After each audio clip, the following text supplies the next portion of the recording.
حادث وفاة الأئمة الأربعة يشعل مواقع التواصل الاجتماعي بالجزائر.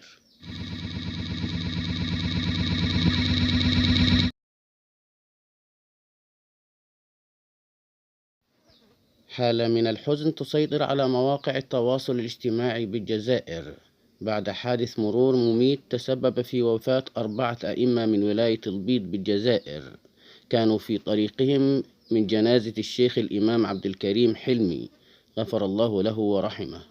الأئمة الأربعة هم الشيخ زوي قادة، الشيخ حديد محمد، الشيخ دوينات عباس، الشيخ حميان محمد، رحمهم الله وأسكنهم فسيح جناته، وإنا لله وإنا إليه راجعون.